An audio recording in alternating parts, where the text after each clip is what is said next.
হরে কৃষ্ণ বন্ধুরা, আশা করি আপনারা সবাই ভালো আছেন। আবার একটি ভিডিও নিয়ে আপনাদের সঙ্গে উপস্থিত হলাম। আজকের বিষয়বস্তু সিংহ রাশির জন্য খুবই গুরুত্বপূর্ণ, কারণ আজকে যে বিষয় নিয়ে আলোচনা করব তা হলো সিংহ রাশির জন্য শনির বক্রী হওয়া। অর্থাৎ আমরা সবাই জানি 13 জুলাই 2025 থেকে শনি বক্রী হচ্ছে মীন রাশিতে 2025 নভেম্বরের 27 তারিখ পর্যন্ত। তার মানে 13 জুলাই টু 27 নভেম্বর 2025 এই সময় পিরিয়ডটা শনি বক্রী হয়ে থাকবে মীন রাশিতে।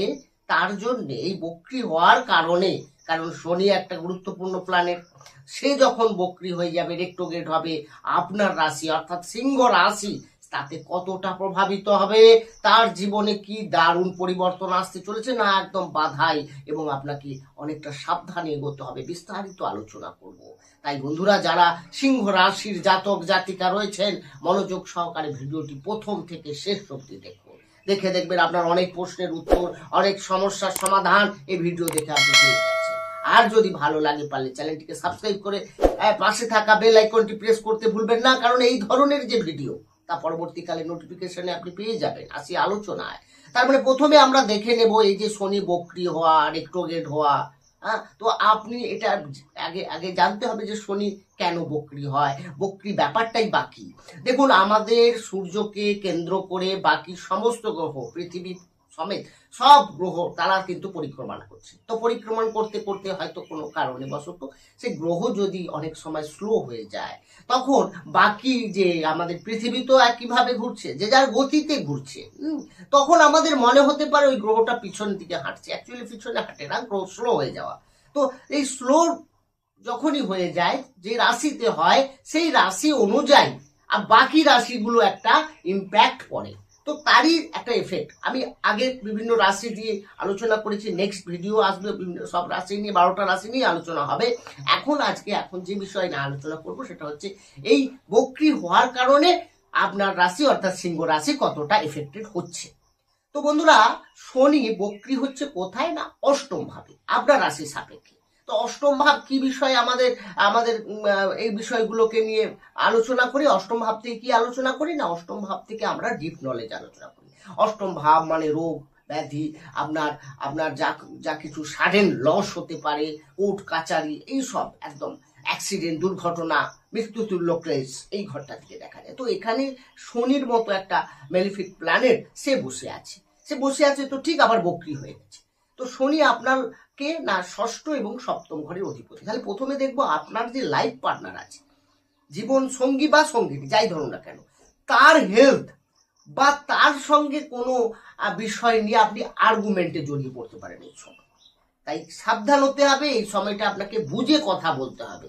এমন কিছু কথা আপনি মুখ দিয়ে বের করে দেবেন যাতে কিন্তু সে ক্রোধ হয়ে যেতে পারে এবং দুজনের মধ্যে একটা সম্পর্ক বিচ্ছেদের দিকে চলে যেতে পারে। আপনাকে এই বিষয়ে সাবধান হতে হবে।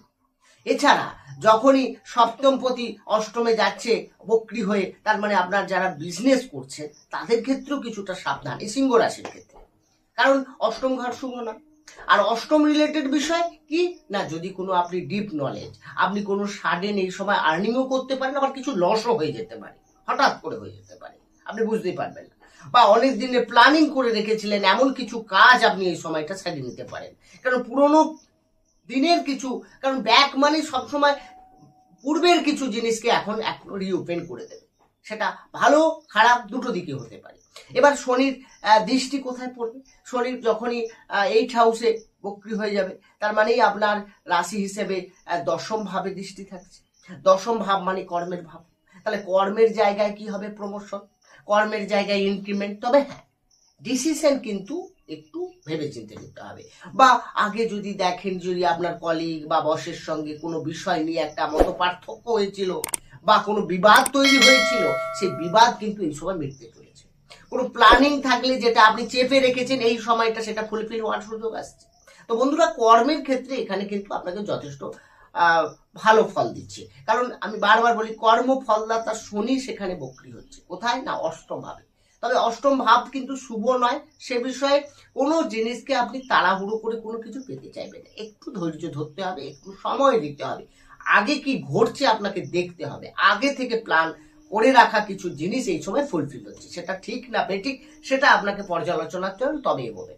আর দ্বিতীয় ভাবে তারপর শনি 3টে দৃষ্টি, তো এখানে দশম, দ্বিতীয় এবং পঞ্চমের উপরে পড়বে। তাহলে দ্বিতীয় ভাবে দৃষ্টির কারণে কি হবে, দ্বিতীয় ঘর ফিনান্সিয়াল মানে আমরা অর্থের জায়গা, সুতরাং এখানে দেখবেন আপনি কিছু মানি আর্নিং হচ্ছে। আপনার আপনার কোনো যদি ধার থাকে বা কোথাও থেকে আপনি লোন নিয়েছিলেন সেটা পরিশোধ করতে সমস্যা হয়েছিল, এই সময়টা কিন্তু আপনি সেটাকে মিটিয়ে দিতে পারবেন। এছাড়া কুটুম্ব পরিজনদের সঙ্গেও একটা রিলেশনশিপের ক্ষেত্রে একটা বেটার ফল দিতে চলেছে। পঞ্চমের ভাবের উপরে যখন শনির দৃষ্টি পড়বে, এখানে কিন্তু একটু সাবধানতা অবলম্বন করতে হবে, কারণ পঞ্চম ভাব আমাদের শুভ না। পঞ্চম ভাব থেকে প্রেম ভালোবাসা, পঞ্চম ভাবে শনির দৃষ্টি শুভ না, তার মানে পঞ্চম ভাব থেকে আমরা প্রেম ভালোবাসা, সন্তান বা এডুকেশন এগুলোকে দেখি। তার মানে এডুকেশনের জায়গায় কিছুটা স্লো হয়ে যেতে পারে, আপনার মন নাও লাগতে পারে। দ্বিতীয় হচ্ছে আপনার যার সঙ্গে রিলেশন আছে, প্রেমের যুক্ত আছে, তো তার সঙ্গে কিছু বিষয় নিয়ে আপনার ঝামেলা লাগতে পারে, ছোট ছোট বিষয় নিয়ে। আপনি ভাবেনই না যে এই বিষয় থেকে এত বড় কাহানি তৈরি হয়ে যাবে, এরকমও হয়ে যেতে পারে। আপনাকে এই বিষয়ে একটু সাবধান হতে হবে। সন্তান নেওয়ার ক্ষেত্রে আমরা বলবো শনির দৃষ্টি আছে, এই সময়টা একটু ধীরে চলুন, তাড়াহুড়ো করবেন না, একটু ভেবে চিন্তে করতে হবে। বন্ধুরা, আলোচনা শেষ নেই, আলোচনা চলবেই, কারণ এই কম সময়ের মধ্যে এত বিস্তার আলোচনা সম্ভব না, তবু আমাদের থামতে হয়। নেক্সট আমরা ভিডিও নিয়ে আসবো, প্রত্যেকটা রাশি নিয়ে আসছি। আপনারা যদি অন্য রাশিরও হন, এটা একটু সাবস্ক্রাইব করে শেয়ার করে দেবেন, যাতে অন্যেরা দেখে উপকৃত হয়। বন্ধুরা, ভালো থাকুন, সুস্থ থাকুন, দেখা হবে অন্য একটি ভিডিও।